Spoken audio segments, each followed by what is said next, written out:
Students, I am someone whose aim is not just earn money, but to earn a name. Who thinks not only about himself but also about his students. It means मैं वो हूँ जिसका मकसद सिर्फ पैसा कमाना नहीं, नाम कमाना है, जो सिर्फ अपने स्टूडेंट्स के बारे में सोचता है, खुद के बारे में नहीं। स्टूडेंट्स, आप लोगों का बहुत ही ज़्यादा इंतज़ार रहा, बहुत ही ज़्यादा वेट किए, आप लोगों ने बहुत ही ज़्यादा कमेंट भी किया। इंस्टा में, यूट्यूब में, टेलीग्राम में, व्हाट्सएप में, कहाँ-कहाँ नहीं मैसेज किया, कमेंट किया। आपको मुझ पर विश्वास है तभी तो कर रहे हैं। 10,000 से अधिक लोग मुझ पर बिलीव कर रहे हैं। आप लोग चेक कर सकते हैं। इससे पिछले वीडियो मैंने BHDC 132 का बनाया था, वीडियो बनाया था, पीडीएफ भी दिया था आप लोगों को। लगभग सारे क्वेश्चन ही पूछ लिया गया, लगभग क्या सारे क्वेश्चन ही पूछ लिया गया वहां से। समझा क्या? वहां से बाहर कोई क्वेश्चन ही नहीं आया। तो क्यों भैया बिलीव है स्टूडेंट्स को, मुझ पर बिलीव है। जब मुझ पर बिलीव है तो मैं क्यों ऐसा करूं। मैं आप लोगों के लिए मेहनत करूंगा, जितना मेहनत करना होगा मैं मेहनत करूंगा। मैं आप लोगों के साथ खड़ा हूं। बस आप लोगों का भी थोड़ा सपोर्ट और चाहिए, सपोर्ट और ये चाहिए कि भैया थोड़ा सब्सक्राइब नहीं किए हैं आप लोग। अगर आप में से कोई ऐसा स्टूडेंट्स हैं जिसने अभी तक सब्सक्राइब नहीं किए हैं तो सब्सक्राइब जरूर कर लीजिए। अपने दोस्तों के पास इसे शेयर जरूर कीजिए। जहाँ भी अपने दोस्त हैं, अपने कॉलेज में जहाँ भी जाते हैं, स्कूल में, जान पहचान, इसमें सिर्फ एक ही पढ़ाई नहीं होता या सिर्फ इग्नू का एग्जाम का तैयारी करवा रहे हैं, नहीं। इसमें छोटे छोटे बच्चे का भी, जो बच्चे इंग्लिश नहीं बोल पाते हैं, जिसे इंग्लिश नहीं आती है, इंग्लिश रीडिंग नहीं कर पाते, उनका भी है। और भी कई एग्जाम्स का प्रिपरेशन यहाँ पे होता है। सो आपको करना ये है, अपने दोस्तों के पास शेयर करना है। ग्रुप में है तो ग्रुप में शेयर कीजिए, चर्चा कीजिए। इतना सपोर्ट आप लोग कर सकते हैं क्योंकि मैं जब आप लोगों के लिए इतना मेहनत करता हूँ, आप लोगों का ये फर्ज जरूर बनता है। ईमानदारी से बोलो, बनता है कि नहीं बनता है? बनता है। चलो अब देखिए, स्टार्ट करने से पहले मैं एक बात बता दूं, इसमें से सिर्फ मैंने खुद से ये नोट्स नहीं बनाया, मुझे बहुत सारे काम थे, मैंने बनाया ऐसी बात नहीं है। मैंने 10 नंबर क्वेश्चन तक कंप्लीट किया। 10 नंबर क्वेश्चन तक मैंने आप लोगों का बनाया। जो मैंने मोस्ट इम्पोर्टेंट क्वेश्चंस पहले आपको दिया था यूट्यूब पे, सबसे पहले मैंने मोस्ट इम्पोर्टेंट क्वेश्चन अपलोड किया था, उनके अकॉर्डिंग ये क्वेश्चन आंसर लाया हूं मैं। एंड मैंने 10 नंबर तक पूरा कंप्लीट किया, खुद से बनाया। उसके बाद अंजलि, यूट्यूब की अंजलि है, बहुत ही टैलेंट है, मैं क्या बताऊं, और टैलेंट भी है, फेमस भी है। इन्होंने मुझे नोट्स प्रोवाइड किया, देख सकते हो 11 नंबर के बाद से, देख सकते हो, यू कैन सी। यहाँ पे देखिए, कमेंट भी पढ़ सकते हैं भैया, कमेंट भी पढ़ सकते हैं, मैसेज भी पढ़ सकते हैं।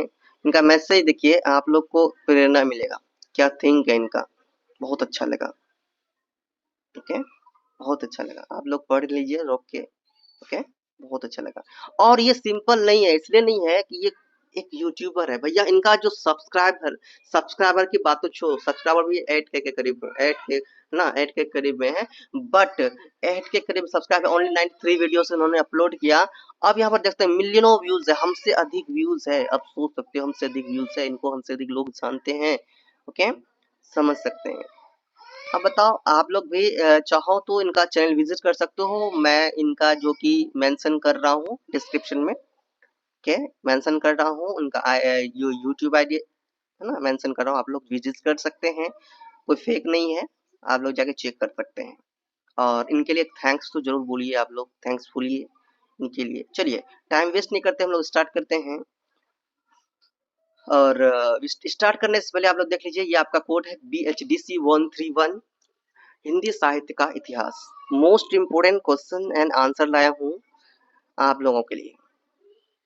स्टूडेंट्स, आप स्टार्ट करने से पहले मेरे साथ बोलिए, कमेंट में बोलिए, ओम श्री गणेशाय नमः, ओम श्री गणेशाय नमः, ओम श्री गणेशाय नमः, ओम श्री गणेशाय नमः, ओम श्री गणेशाय नमः। एंड आप लोग अपने अपने गॉड का नाम बोल सकते हो, है ना।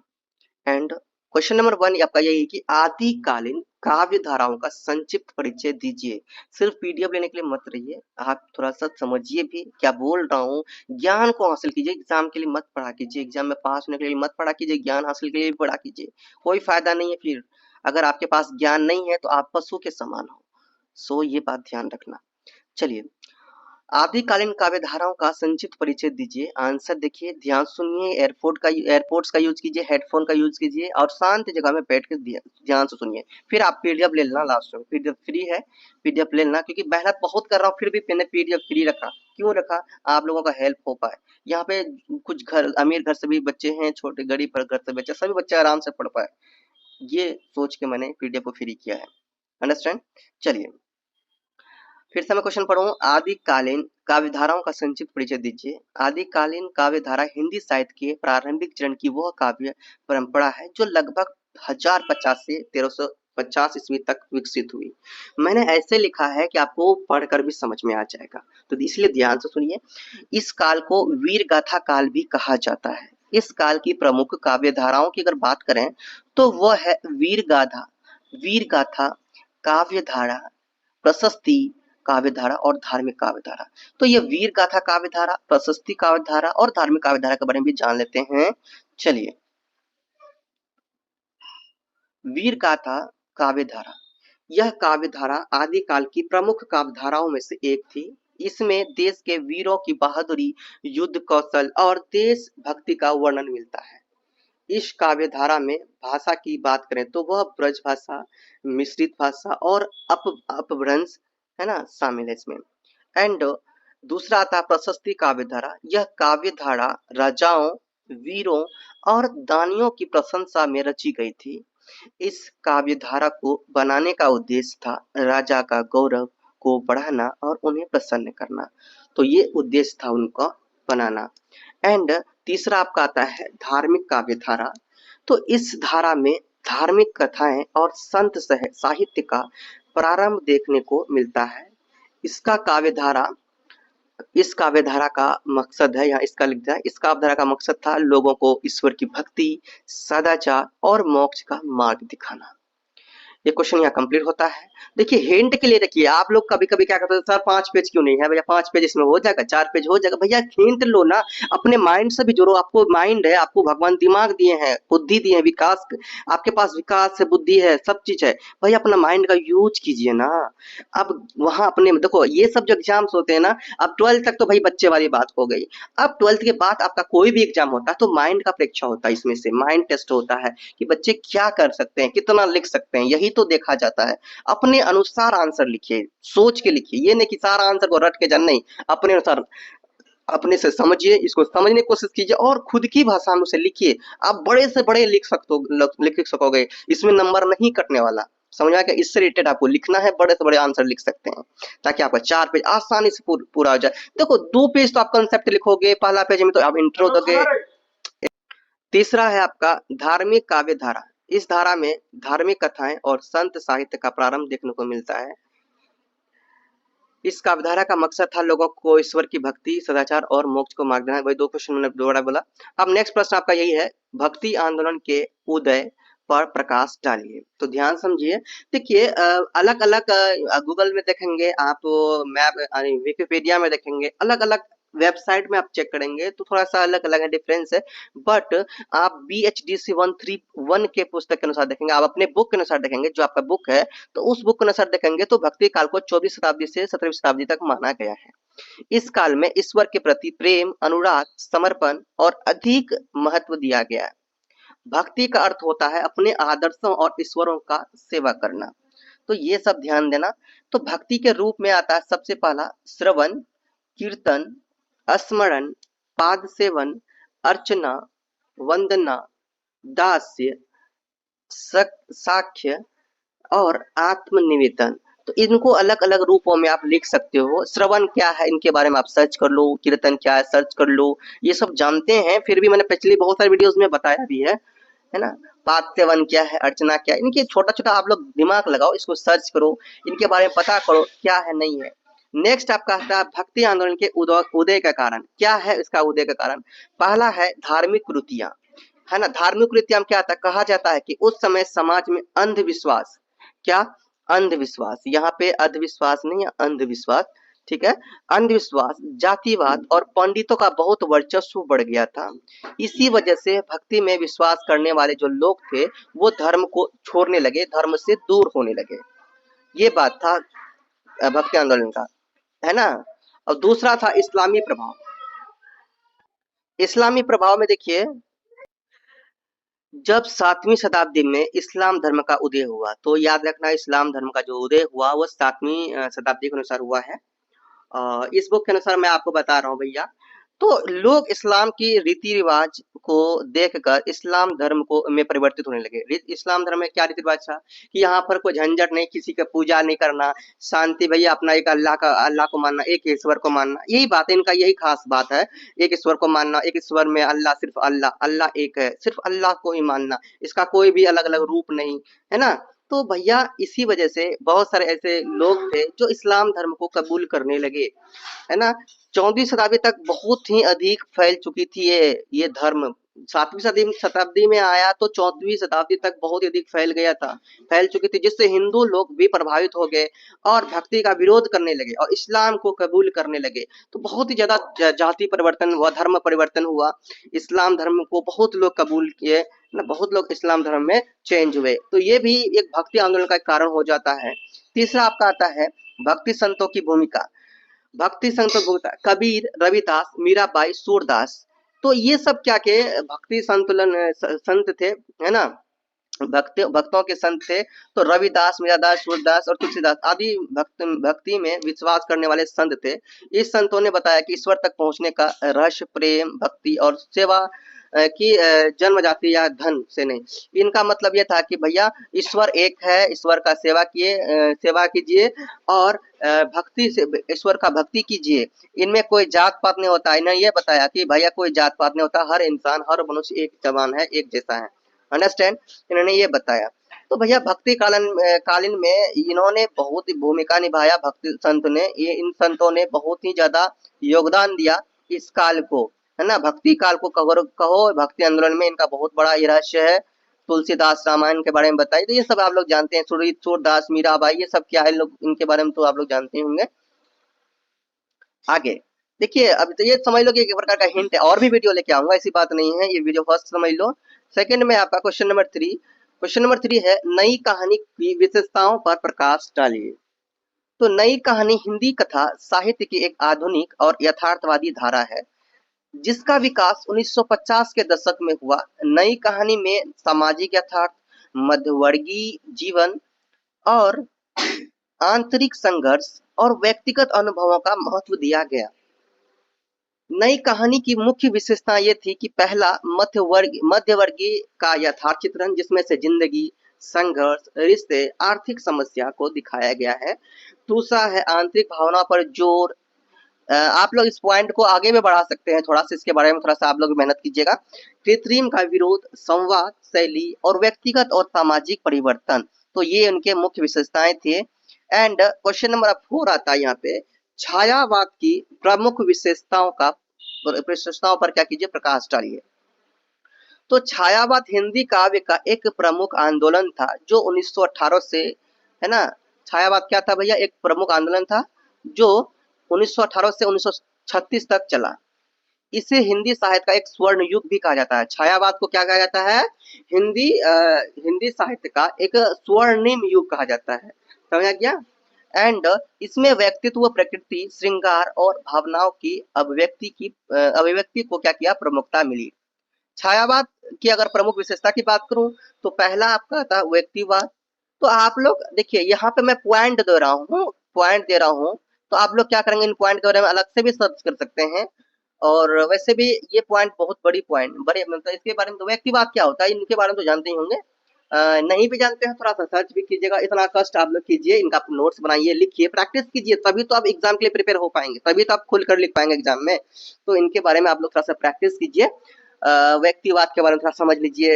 एंड भावुकता और कल्पनाशीलता के बारे में समझिए। तीसरा प्रकृति चित्रण है। चौथा है रहस्यवाद और आत्मनिचिंतन। पांचवा है संवेदनशील और काव्यात्मक भाषा। छठा है श्रृंगारिकता और सौंदर्य बोध। इसमें मैंने आपको बताया है, इसमें प्रेम और सौंदर्य के भावों को आत्मिक रूप में प्रस्तुत किया। सातवां है जब शंकर प्रसाद, सूर्यकांत त्रिपाठी निराला, सुमित्रा नंदन पंत और महादेवी वर्मा छायावाद के प्रमुख कवि हैं। तो अगर प्रमुख कवि की बात किया जाए तो छायावाद के आप लोग बोल देना जयशंकर प्रसाद, सूर्यकांत त्रिपाठी निराला, सुमित्रा नंदन पंत, महादेवी वर्मा, ये सभी कौन है भैया, छायावाद के प्रमुख कवि हुए। नेक्स्ट प्रश्न आपका आता है, भारतेंदु युगीन गद्य का परिचय दीजिए।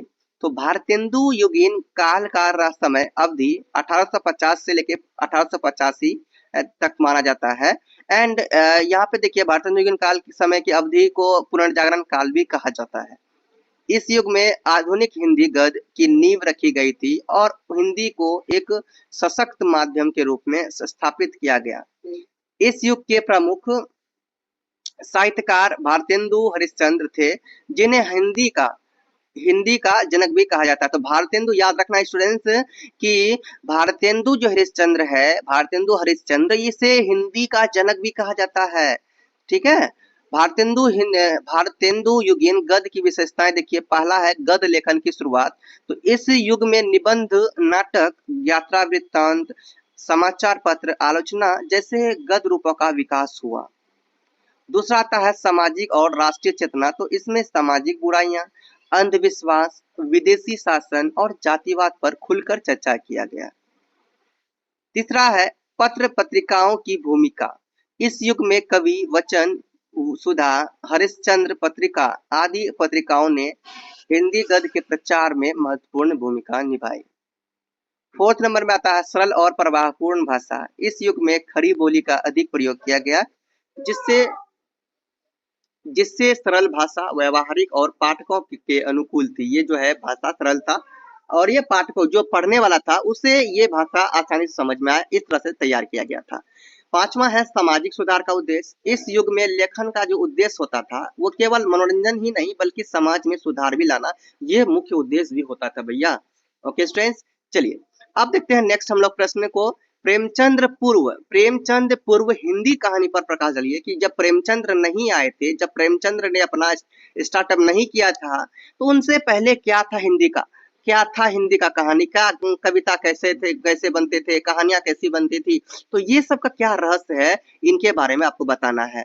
तो भैया प्रेमचंद को हिंदी कहानी का पितामह कहा जाता है। भैया याद रखना, प्रेमचंद को क्या कहा जाता है, हिंदी कहानी का पितामह कहा जाता है। लेकिन यह भी सत्य है, यह भी क्या सत्य है, यह भी सत्य है कि प्रेमचंद के कहानी में आने से पूर्व भी कहानी लिखी गई थी जो सही से परिपक्वता तक नहीं पहुंच पाई, और प्रेमचंद पूर्व कहानी में बहुत सारी कहानी में बहुत सारी कमियां दिख रही थी, फिर भी इनका ऐतिहासिक और साहित्यिक महत्व है। तो मैं अपने भाषा में थोड़ा समझाऊं स्टूडेंट्स, इसको क्या समझाऊं। देखो प्रेमचंद जब कहानी अपना बनाना स्टार्ट किया, उनसे पहले जितने भी कहानी बनते थे उनका कोई खास मतलब एक मकसद नहीं होता था। उनका मकसद होता था किसी को हंसाना, है ना, किसी को कहानी सुनना जिससे वो मन यानी अच्छा फील करे। राजाओं के बारे में कहानी दिया करते थे, भूत के बारे में, ऐसे वैसे कहानी, ऐसा कहानी जिसका कोई खास मकसद नहीं था, है ना। तो प्रेमचंद जब इस कहानी में आ गए, उसके बाद इस कहानी में जान आया, इस कविता में जान आया। जब जान आया तो ये बहुत ज्यादा मशहूर होने लगे और इन्हें बहुत ही लोग पसंद करने लगे, बहुत ही, क्या बताऊं। उनके बाद समझो कि कहानी कविता में लोग रुचि, सबका रुचि बढ़ने लगा। ओके, समझ में आ रहा बच्चों। चलो नेक्स्ट देखो, प्रेमचंद पूर्व हिंदी कहानी की विशेषता क्या है। विशेषता की कहानियां उपदेश देने वाली होती थी, जिसमें नैतिक शिक्षा और धार्मिक बातें होती थी। प्रेमचंद पूर्व जो कहानी होती थी उसका नैतिक, भैया उनका एक तो मतलब था कि वो नैतिक शिक्षा पर बनाते थे और धार्मिक बातें उनमें होती थी। बट उस समय कहानियां समाज की सच्ची तस्वीर नहीं दिखाती थी। उस समय की जो कहानियां होता था वो समाज के बारे में सच्ची बातें नहीं बताते थे, है ना। उस समय हिंदी में जो भी कहानियां होती थी, तीसरा नंबर है, उस समय हिंदी में जो भी कहानियां होती थी ना, जो भी कहानियां बनाई गई थी, उसमें फारसी, उर्दू और बांग्ला भाषा का भी अक्सर अक्सर असर दिखने लगा था। इनका प्रयोग किया जाने लगा था, प्रयोग किया रहे ताकि सबको ये समझ में आए, सब देखे, तो इन सभी चीजों का क्या प्रयोग किया गया। चौथा है, उस समय में बहुत सी कहानियां राजा रानी, सपनों और चमत्कारों पर आधारित होती थी। अंडरस्टैंड। अब है कुछ आरंभिक लेखकों के नाम। देखो स्टार्टिंग में प्रेमचंद से पूर्व कुछ लेखक के नाम यहाँ पे देखिए, जो राजा शिव प्रसाद हैं। यहाँ पे सितारे हिंद, राजा भोज की सपना, तो इन्होंने एक सितारे हिंद नामक काव्य की रचना किया। ठीक है, तो इसमें स्टोरी भी डाला इसने। स्टोरी क्या? राजा भोज का सपना, स्टोरी डाला। ये समझ लोगे स्टार्टअप ये। लल्लू लाल, ये भी लेखक है। सादत अली और इंसा अल्लाह खान। लल्लू लाल, सादत अली और इंसा अल्लाह खान ने खान जैसे लेखकों ने क्या किया? उर्दू गद्य परंपरा को आगे बढ़ाया। किसने क्या किया? उर्दू गद्य परंपरा को क्या किया? आगे बढ़ाया। नेक्स्ट है आपका प्रेमचंद कहानी की कमजोरियां। तो इनकी पुरानी कहानियां क्या कमजोरियां था, ये कहानी की कमजोरियां भी समझ जाइए। तो देखिए प्रेमचंदपुर कहानी की कमजोरियां ये था कि पहला, कहानी में असली समाज की झलक नहीं थी। दूसरा, पात्र या किरदार गहरे नहीं थे। तीसरा, ये कमियां थी कि कहानी केवल मनोरंजन या ज्ञान देने के उद्देश्य से लिखी गई थी। समझ में आ गया? तो ये सब बातें हैं, यहाँ पे खत्म होता है। अब आपका नया आता है यहाँ पे क्वेश्चन नंबर 7। क्वेश्चन नंबर आपका 7 है स्टूडेंट्स, हिंदी निबंध के इतिहास में शुक्ल युग का क्या महत्व है, स्पष्ट कीजिए। हिंदी साहित्य में निबंध एक महत्वपूर्ण विद्या है, जिसमें से आचार्य रामचंद्र शुक्ल को हिंदी निबंध का जन्मदाता माना जाता है। हिंदी निबंध युग की बात करें तो यह युग 1900 से लेकर 1941 तक माना गया है, जिसे शुक्ल युग का नाम दिया गया। अंडरस्टैंड? तो यहाँ पे ध्यान से पढ़िएगा तो समझ में आएगा। तो फिर से सुनिए, हिंदी निबंध की अगर युग की बात किया जाए तो वो युग है 1900 से लेकर 1941 तक का। तो याद रखना, तो हिंदी का निबंध युग जो था वो 1900 से लेकर 1941 तक का था। एंड जिसमें शुक्ल युग, इस युग को क्या ये कहा जाता था? शुक्ल युग कहा जाता था। तो शुक्ल युग का जो महत्व था, याद रखना, शुक्ल युग का जो महत्व था वो, देखो पहला महत्व था कि हिंदी निबंध को एक नई पहचान मिला शुक्ल युग से। उनके निबंध गंभीर, तर्कपूर्ण और वैज्ञानिक सोच से भरपूर होते थे। तीसरा, उनकी जो भाषा में तर्क, भावना और साहित्यिक सौंदर्य होता था। उनके निबंध साहित्यिक दर्शन, समाज और सांस्कृतिक इतिहास जैसे कई विषयों पर होते थे। अंडरस्टैंड? तो ये हो गया। क्वेश्चन नंबर 8 देखिए। क्वेश्चन नंबर 8 है, सूफी काव्य धारा पर एक निबंध लिखिए। तो सूफी काव्य धारा, ध्यान समझिए। तो सूफी काव्य धारा क्या है? तो सूफी काव्य धारा हिंदी साहित्य की एक खास और आध्यात्मिक धारा है। यह इस्लाम धर्म के सूफी संतों की भक्ति और प्रेम पूर्व आधारित होती है। सूफी कवियों ने ईश्वर को प्रेम के रूप में देखा, उसे पाने के लिए आत्मा की शुद्धि और दिल की सच्चाई को जरूरी बताया। तो इसकी मुख्य विशेषता देखिए, सूफी की बात की, देखो यहाँ पे सूफी काव्य धारा की अगर मुख्य विशेषता की बात किया जाए तो वो है ईश्वर से प्रेम। दूसरा, मानवता और एकता का संदेश। तीसरा विशेषता है आत्मिक साधना। चौथा है सरल भाषा में भक्ति। तो इन पॉइंट को आप बड़ा बना सकते हैं, ईश्वर में से प्रेम, तो इनके बारे में अपना जो भी मन में आए लिख सकते हैं। मानवता और एकता का संदेश, इनके बारे में भी जो आए मन में लिख सकते हैं, ऐसे करके। प्रमुख सूफी कवि, ख्वाजा मोइनुद्दीन चिश्ती। दूसरा, बाबा बुल्ले शाह। तीसरा है इनके कवि शेख फरीद। और चौथा है अमीर खुसरो। तो ये सब सूफी कवि हुए, है ना, याद रखना। इनके बारे में आप लोग थोड़ा नॉलेज इकट्ठा कर लीजिए और इसे आप लोग लिख दीजिएगा। आप नेक्स्ट है आपका द्विवेदी, है ना। द्विवेदी युग के प्रमुख कवियों का परिचय दीजिए। तो द्विवेदी युग क्या, पहले ये जान लीजिए और इनके प्रमुख कवि को फिर बताते हैं। तो हिंदी साहित्य का एक बहुत ही महत्वपूर्ण समय था द्विवेदी युग। इस युग का समय अवधि 1900 से लेकर 1920 तक माना गया है। यह युग का नाम महावीर प्रसाद द्विवेदी के नाम पर, यह युग का जो नाम पड़ा वो महावीर किसके नाम पर? वो महावीर प्रसाद द्विवेदी के नाम पर पड़ा, जिन्होंने सरस्वती पत्रिका के संपादक, जो कौन थे? सरस्वती पत्रिका के संपादक थे। संपादक के रूप में भी साहित्य को एक नई दिशा मिली। इस युग में कविता, देशभक्ति, समाज सुधार और शिक्षा जैसे विषयों पर क्या किया? विशेष ध्यान दिया गया। अब द्विवेदी युग की प्रमुख कवि की बात करें तो पहला है भैया महावीर प्रसाद द्विवेदी। दूसरा है कवि मैथिली शरण गुप्त। तीसरा है हरिऔध, यहाँ पे अयोध्या सिंह उपाध्याय जो हरिऔध को बनाया है। चौथा है राम नरेश त्रिपाठी। और उसके बाद है बालकृष्ण भट्ट। देखिए यहाँ पे प्रश्न जो कहा गया था, प्रश्न में कहा गया था प्रमुख कवियों के परिचय भी देना है, तो इनका परिचय मैंने नीचे दिया है। मेरे पास देखिए भैया टाइम का थोड़ा प्रॉब्लम हो रहा था, तो यहाँ पे आप लोग पढ़ ही लीजिए। महावीर प्रसाद द्विवेदी के बारे में थोड़ा सा छोटा छोटा परिचय दे दीजिए। इस युग के नेता और मार्गदर्शक कवि थे, है ना। महावीर प्रसाद द्विवेदी, इन्होंने कविता को नैतिकता और समाज सुधार की ओर मोड़ा, भाषा और शुद्ध और सरल बनाया इन्होंने। और कविता का उदाहरण अगर बात किया जाए तो इनका ये है कि नर हो ना निराश करो मन को, कुछ काम करो कुछ काम करो। तो ये उन्होंने कविता का एक छोटा सा एक समझ लो स्टेप दिया गया, यहाँ पे एक पद दिया गया है छोटा सा, आप लोग उसे देख लीजिए। छोटा सा यहाँ पे दोहा दिया गया, इसका और भी है, तो छोटा सा 2 लाइन आपको यहाँ पे मिला है, इनके बारे में भी आप जान सकते हैं, बट ये 2 लाइन काफी है। नेक्स्ट है मैथिली शरण गुप्त, इन्हें भारत भारती का कवि कहा जाता है। इनकी कविताओं में देशभक्ति, नारी सम्मान और भारतीय संस्कृति की झलक है। प्रसिद्ध काव्य की बात करें तो भारत भारती है इनके, जयद्रथ वध, साकेत भाषा या खड़ी भाषा का इन्होंने प्रयोग किया है। तो इनके पंक्ति देखें तो हम कौन थे, क्या हो गए हैं और क्या होंगे अभी, तो ये इनकी पंक्ति है। तो इनके बारे में, इनको भी आप आराम से अगर सीखना चाहते हैं जनरल, इसको स्कैन कीजिए, इसके बारे में आपको मिल जाएगा, समझ में क्या। उसके बाद है तीसरा अयोध्या सिंह उपाध्याय हरियोध। तो संस्कृत और हिंदी दोनों पर इन्होंने अच्छी पकड़ बनाया अपना। इनकी कविताओं में नीति, दर्शन और राष्ट्र प्रेम देखने को मिलता है। प्रसिद्ध रचना की बात करें तो प्रिय प्रवास, शैली की बात किया तो पारंपरिक गंभीर। अब देखो चौथा आपका आता है राम नरेश त्रिपाठी। तो इन्होंने सरल भाषा में भावनात्मक और सामाजिक विषयों पर कविताएं लिखी। कविता कौमुदी नामक कविता संग्रह से प्रसिद्धि पाई। बच्चों और युवाओं के लिए प्रेरणादायक कविता इन्होंने लिखा। नेक्स्ट है बालकृष्ण भट्ट। इन्हें हिंदी गद्य और पद्य दोनों के विद्वान माना जाता है।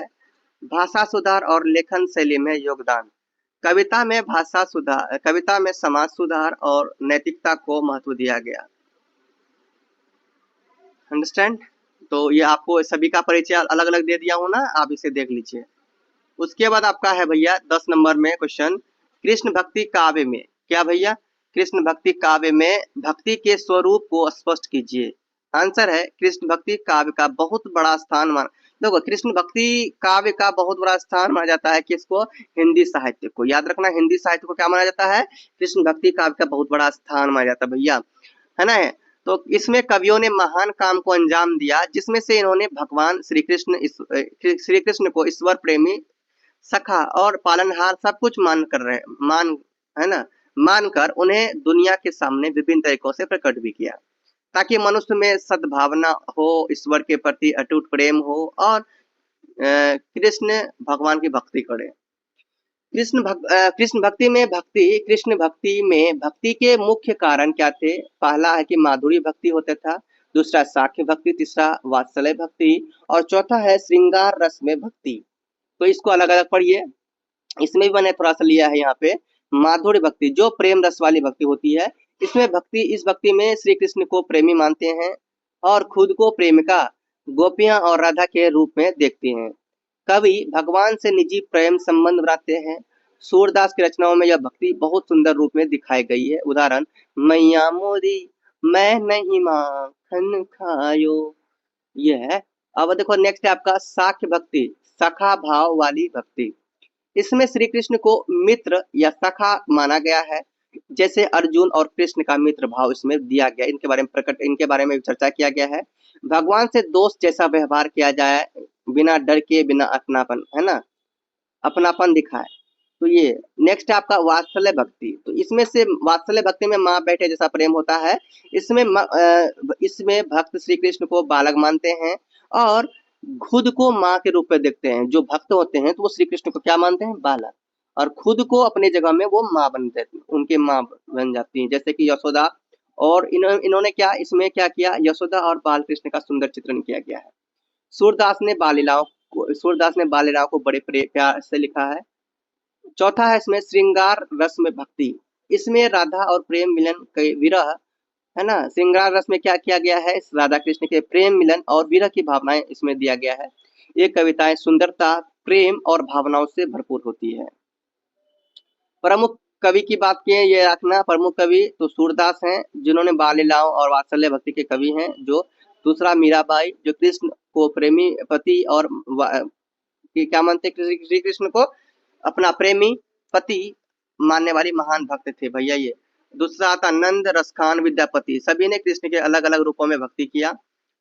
अब देखो यहाँ के बाद ये मैंने 10 नंबर था आपको, जैसे मैंने आपको बताया था। अब 11 नंबर से ये BHDC 131 का अंजलि ने बनाया है, देख सकते हो, है ना, देख सकते हो। You can see BHDC 131 important question है ना, इनका आंसर भी। तो 11 नंबर से इन्होंने खुद से किया है, तो अब मैं पढ़ रहा हूँ, ध्यान सुनिए। राम भक्ति काव्य में अभिव्यक्त समन्वय साधना को स्पष्ट करें। ध्यान से सुनिएगा आप लोग। राम भक्ति काल में अभिव्यक्त समन्वय साधना के प्रमुख बिंदु हैं। पहला बिंदु है आपका भगवान राम का आदर्श चरित्र। इनके बारे में आपको समझिए कि राम को दया, करुणा और न्याय का प्रतीक माना जाता है। भक्त राम की विशेषताओं को अपने जीवन में उतारने का प्रयास करते हैं, है ना। इस प्रश्न के अनुसार राम भक्ति काव्य में ये बताया गया, ये जो दिखाया गया है, उसमें से क्या करने के लिए कहते हैं, भक्त राम की विशेषता को अपने जीवन में उतारने के लिए कहते हैं कि अपने जीवन में राम जो काम किए हैं उन्हें अपने जीवन में अपने आप तुलना कीजिए, जीवन में उनको यूज कीजिए, उनकी जैसा बनने का कोशिश कीजिए, उन्होंने जो किया है। भावनात्मक अभिव्यक्ति, तो राम भक्ति काव्य भावना और प्रेम की गहराई को प्रकट करता है। भक्ति कवियों ने राम की लीलाओं और संघर्षों के माध्यम से अपनी श्रद्धा को क्या किया, व्यक्त किया। तीसरा आपका देखिए व्यक्तिगत संघर्ष और तपस्या। तो भक्तों का संघर्ष और तपस्या इस काव्य में विशेष रूप से दर्शाई जाती है। पहला इसमें व्यक्ति दुखों के बावजूद भक्त राम की आराधना में लीन रहते हैं। चौथा आध्यात्मिक समर्पण, तो भक्त अपनी भक्ति के माध्यम से राम के साथ एक गहरा व्यक्तित्व संबंध स्थापित करते हैं। यह संबंध साधना के माध्यम से और अधिक मजबूत हो जाता है। जब साधना किया जाता है किसी ईश्वर के प्रति, तो ये संबंध और भी ज्यादा मजबूत हो जाता है। पांचवा इसमें पॉइंट है सामाजिक व सांस्कृतिक सामंजस्य। तो राम भक्ति काव्य केवल व्यक्तिगत नहीं बल्कि सामाजिक समसत्ता को भी बढ़ावा देता है ना। यह नैतिकता व मानवता के प्रति करुणा को विकसित करने का कार्य करता है। तो समझने का कोशिश कीजिए आप लोग, ठीक है। नेक्स्ट इसमें पॉइंट है भक्ति का सार्वभौमिक संदेश। तो राम भक्ति काव्य विश्व के विभिन्न संस्कृतियों में प्रेम व एकता का संदेश फैलाता है और यह एकजुट और सामूहिकता की भावना को मजबूत करता है। 7th पॉइंट है इसका संस्कृति और परंपरा का संरक्षण।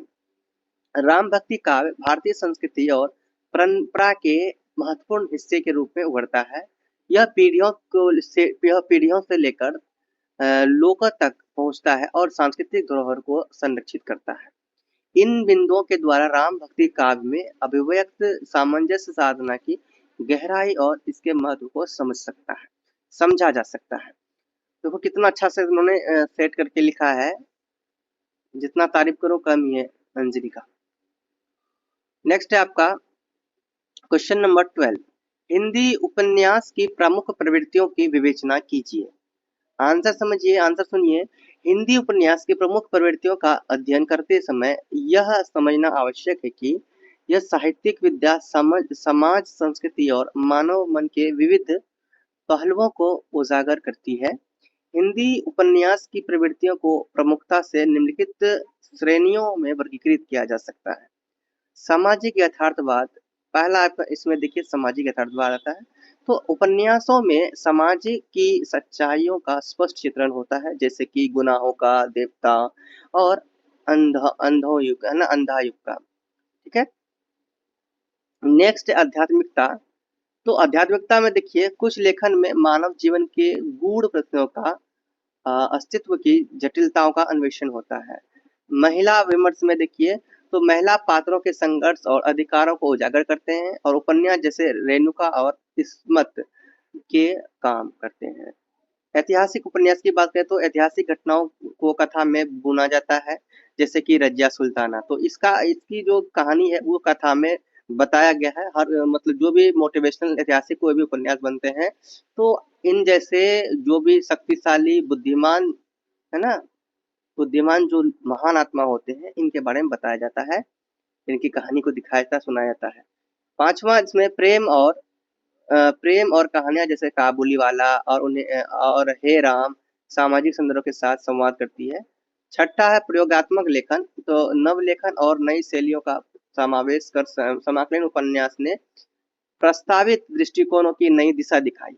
इन प्रवृत्तियों का उद्देश्य पाठकों को सोचने पर मजबूर करना और समाज को वास्तविकताओं का सामने लाना है, जो हिंदी उपन्यास की समृद्धि और विविधता में योगदान करता है।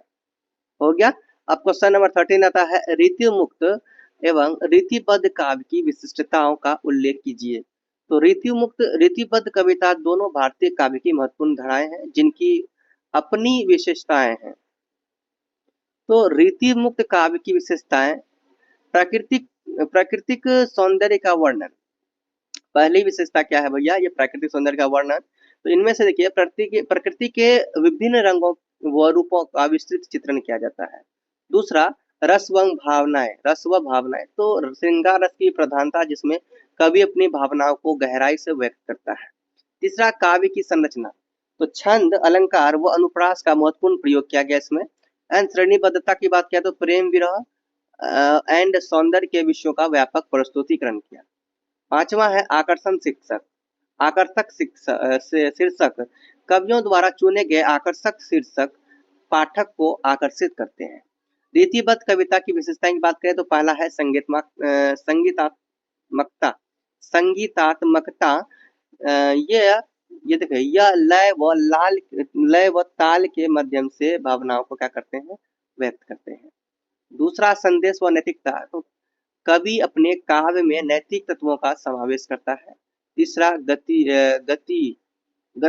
गतिकता, समय के साथ बदलाव व विकास की भावनाएं प्रकट होती है। इस प्रकार रीति काव्य मुख्यतः भावना और श्रृंगार पर केंद्रित है, जबकि रीतिबद्ध में संगीत नैतिकता का समावेश होता है। तो रीतिबद्ध में क्या होता है, संगीत व नैतिकता का समावेश होता है, और यहाँ पे इस रीति काल में भावनाओं व श्रृंगार पर ध्यान केंद्रित होता है।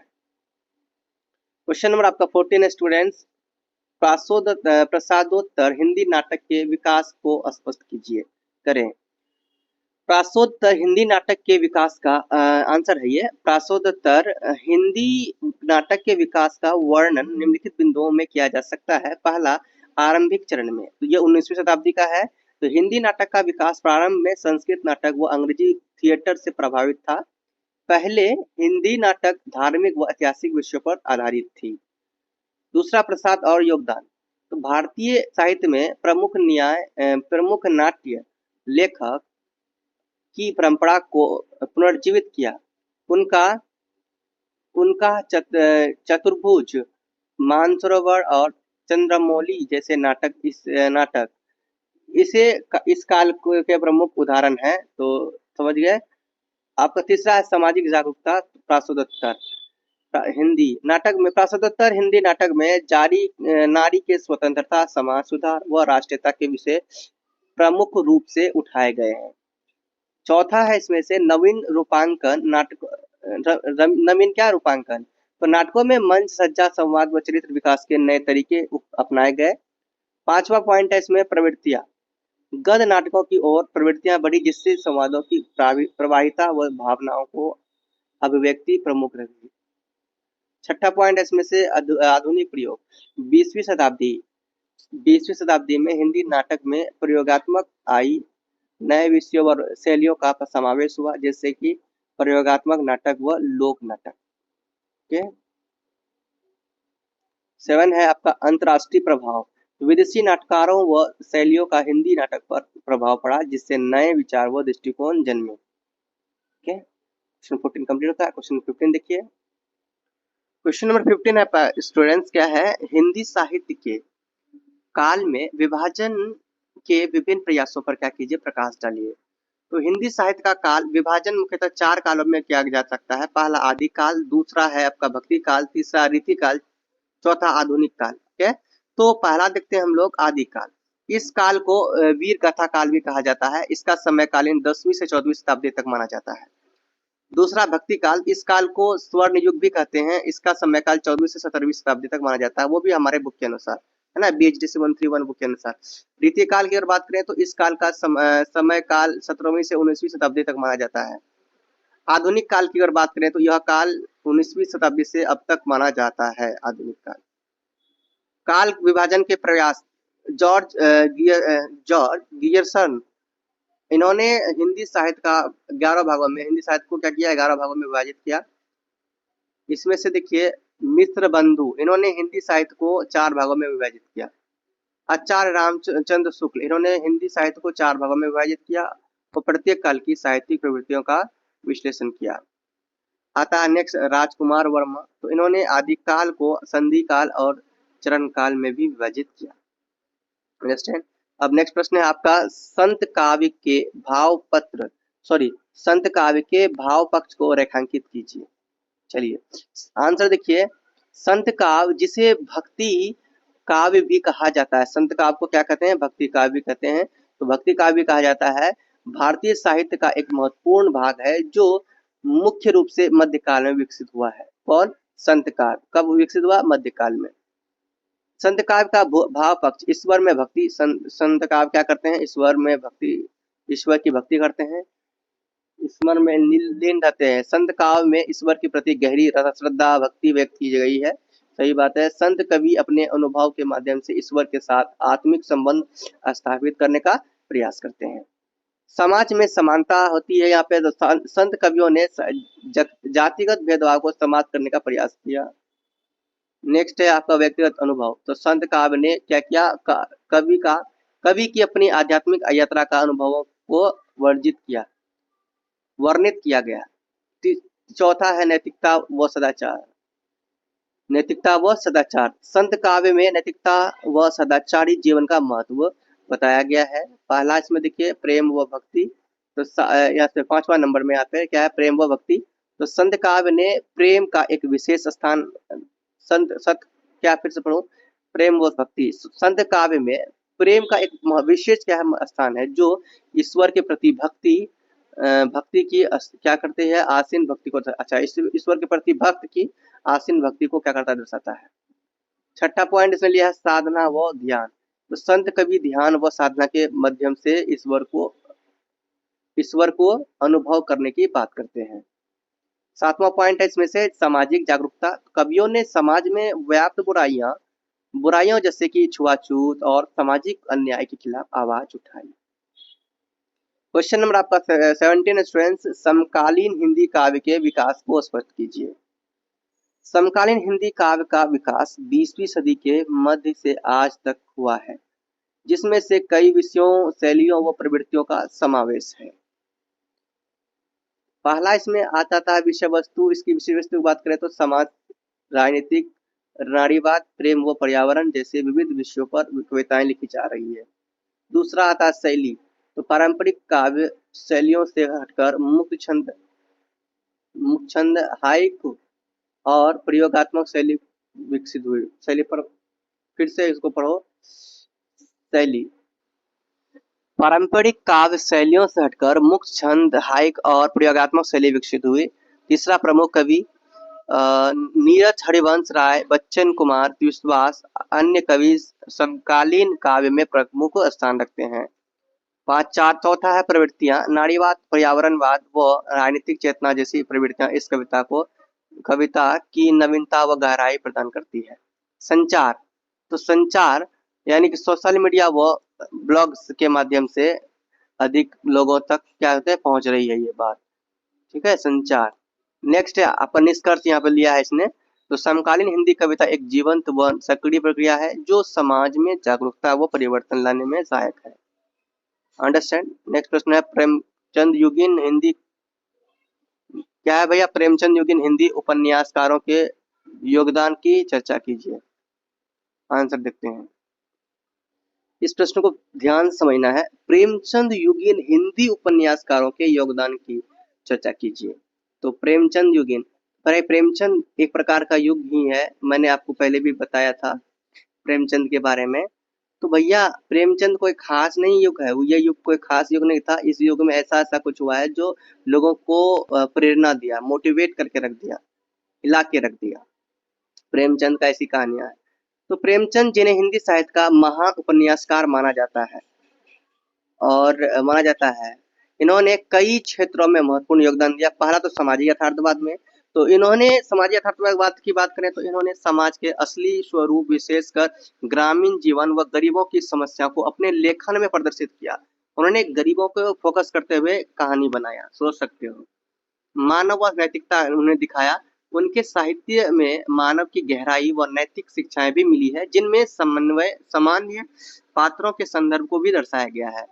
भाषा और वह शैली, उनकी सरल व प्रभावी भाषा ने उनका जो भाषा था सरल और प्रभावी भाषा ने हिंदी और उर्दू के बीच की खाई को कम कर दिया, है ना। वो इस तरह से उन्होंने लैंग्वेज का यूज किया है जिसमें से उर्दू का भी यूज हुआ है और हिंदी का भी यूज हुआ है, ठीक है। और मदद की जिसमें आम आदमी की आवाज और साहित्य में जगह मिली, तो जाके आम आदमी भी भाई वे पढ़ सके, आम आदमी का तरह सोचते हुए उन्होंने लिखा। चौथा है प्रमुख उपन्यास गोदान, तो कर्म भूमि, सेवा सदन और गबन जैसे उपन्यासों ने उन्होंने समाज की विषमताओं व नारी के अधिकारों को उजागर किया।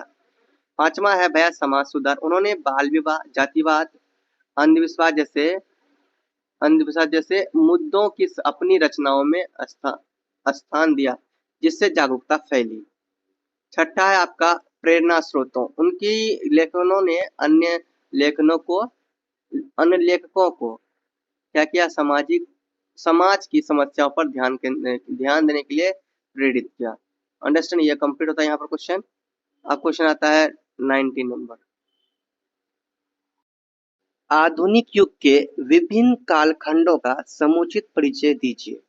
तो ध्यान से सुनिएगा, आधुनिक युग को विभिन्न कालखंडों में निम्नलिखित रूप में वर्गीकृत किया गया है।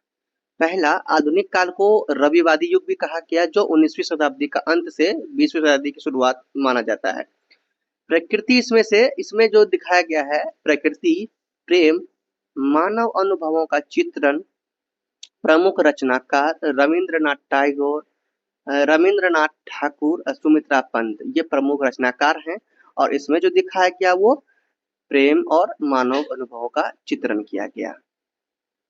दूसरा, आधुनिकतावादी युग, जो 1920 के दशक में है, जो इसमें प्रयोगात्मक शैलियां, नई भाषाएं, पश्चिमी लेखक जैसे कि टी.एस. इलियट और से प्रेरणा, है ना, ये आया। उसके बाद है क्या, टी.एस. इलियट है यहाँ पे। एंड युद्धोत्तर युग, तीसरा पॉइंट इसमें, तो 1940 से 60 तक माना जाता है युद्धोत्तर युग। सामाजिक और राजनीतिक परिवर्तन हुए, युद्ध अस्तित्ववाद, है ना, युद्ध होने लगे उस समय में, और मानव मूल्य की खोज पर जोर दिया गया। चौथा है पश्चिमी प्रभाव और समकालीन युग, ये 1960 से 80 तक माना जाता है इस युग को। इसमें पश्चिमी प्रभाव और समकालीन युग, इसमें देखो विविधता, नारीवाद और पर्यावरणवाद के विषयों का समावेश किया गया। एंड आपका पांचवा नंबर आता है सूचना युग, तो 1980 में यह प्रस्तुत किया गया इस युग को। इसमें टेक्नोलॉजी का विकास हुआ, इंटरनेट आया और डिजिटल मीडिया के माध्यम से साहित्य का वितरण हुआ। अब निष्कर्ष देखिए, आधुनिक युग में साहित्यिक और विचारधारात्मक बदलावों ने समाज को गहराई से प्रभावित किया है, जो आज भी प्रासंगिक है। अब देखिए 20 नंबर में, घनानंद की काव्यगत विशिष्टताओं का उल्लेख कीजिए। ध्यान से सुनिएगा, घनानंद जो 18वीं सदी के प्रमुख हिंदी कवि थे, इन्होंने इनकी जो काव्यगत विशिष्टताएं निम्नलिखित हैं। पहला है रस, तो उनके काव्य में भक्ति व प्रेम का गहरा रस देखने को मिलता है, जो उन्हें विशेष बनाता है। दूसरा, संदर्भ व समन्वय, उन्होंने अपने काव्य विषय को बहुत अच्छे से परखा व उसे संदर्भित किया, जिससे उनकी रचनाओं में एक सुसंगतता शैली। आपका क्या है तीसरा नंबर, शैली। यहाँ पर इसको सही से पढ़ लेता हूँ एक बार। उन्होंने अपने काव्य विषय को बहुत अच्छे से परखा और उसे संदर्भित किया, जिससे उनकी इस रचनाओं में एक सुसंगतता, है ना, सुसंगतता है।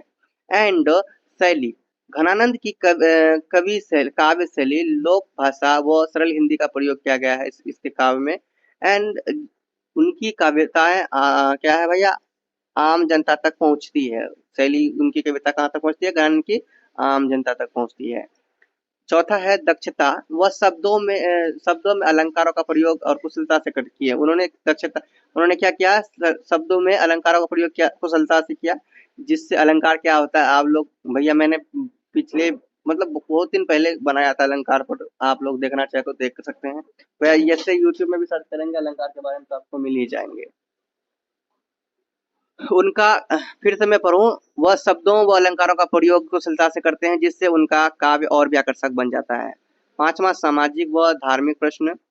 उनकी कविताओं में सामाजिक व धार्मिक मुद्दों का समावेश होता है। अब देखिए लास्ट प्रश्न है स्टूडेंट्स, द्वियुगीन साहित्यिक प्रवृत्तियां विषय पर निबंध लिखिए। तो ध्यान सुनिए, इसमें भी द्वियुगीन साहित्यिक प्रवृत्तियां। तो द्वितीय युग 19वीं सदी के अंत से लेकर 20वीं सदी के शुरुआत माना जाता है। हिंदी साहित्य का सुनहरा काल है यह युग मुख्यतः राष्ट्रीयता, सामाजिक सुधार और भाषाई विकास पर केंद्रित रहा है। पहला इसमें देखिए राष्ट्रीयता व समाज सुधार हुआ। इसमें लेखकों ने देशभक्ति व सामाजिक सुधार का प्रचार किया, जैसे कि मैथिली शरण गुप्त की कृतियां के अनुसार। दूसरा, भाषाई सुधार। इस युग में साहित्यकारों ने हिंदी को समृद्ध बनाने के लिए संस्कृत व उर्दू के शब्दों का समावेश किया। तीसरा, काव्यात्मकता व अलंकार। कवियों ने सौंदर्य व अलंकार का ध्यान रखते हुए आधुनिक भावनाओं को व्यक्त किया। चौथा, विविधता का प्रयोग। विविधता का प्रयोग में देखिए साहित्य को विभिन्न शैलियों में प्रयोग हुआ। साहित्य का क्या हुआ, विभिन्न शैलियों में प्रयोग हुआ और कविताएं, कहानियां, उपन्यास व नाटक हुए, लिखे गए। पांचवा इसमें सामाजिक मुद्दे। तो लेखक ने जातिवाद, बाल विवाह, स्त्री शिक्षा के मुद्दों पर क्या क्या मुखरता से लिखा, मतलब कि बिल्कुल गहन भाषा में इन्होंने लिखा। अंडरस्टैंड। तो इस तरह से आपका 21 नंबर तक कंप्लीट होगा। जो मैंने आपको मोस्ट वन क्वेश्चन पहले करवाया था पूरा आपका कंप्लीट हो गया भैया। And best of luck, exam बहुत अच्छा जाएगा, बहुत अच्छा करोगे एग्जाम में। मैं आपको यहीं से बेस्ट ऑफ लक देता हूँ। अब नेक्स्ट वीडियो में देखिए, अब तक जितना हो गया मैंने करवा दिया, कोशिश करूंगा नेक्स्ट वीडियो में आप लोगों के लिए बुक लेके आऊँ, बुक का रिविजन करवाऊँ। और बहुत अच्छा आप लोगों ने समय दिया, आपका बहुत बहुत शुक्रिया। आप लोग एग्जाम बढ़िया से दीजिए। तो इनका पीडीएफ आप जाके टेलीग्राम में डाउनलोड कर लीजिए। तो टेलीग्राम में डाउनलोड करने के बाद पासवर्ड भी इनबिल्ट लगेगा। पासवर्ड के लिए आपको इंस्टा में आना होगा। मैं पासवर्ड, मेरा अलग सिस्टम है। अगर आपको बुरा लगता है तो आप यहीं से वीडियो देख लीजिए, कोई दिक्कत नहीं, यहीं से आपको कर लेना है, यहीं से रोक कर लीजिए, रोक के आप समझिए। अगर आपको पीडीएफ लेना है तो थोड़ा सा कष्ट उठाना ही पड़ेगा, बिना कष्ट उठाए भैया कभी अच्छा से ज्ञान की प्राप्ति नहीं होती है, याद रखना। चलो आप कष्ट उठाइए थोड़ा सा और पीडीएफ जाके डाउनलोड कर लिए टेलीग्राम में और इंस्टा में आइए, पासवर्ड आपको मिल जाएगा। ओके, चलिए मिलते हैं नेक्स्ट वीडियो में स्टूडेंट्स, तब तक के लिए बाय। जाने से पहले स्टूडेंट्स बोलो मेरे साथ मिलकर, प्रेम से रहो, प्रेम से पढ़ो, प्रेम से बोलो। Yeah.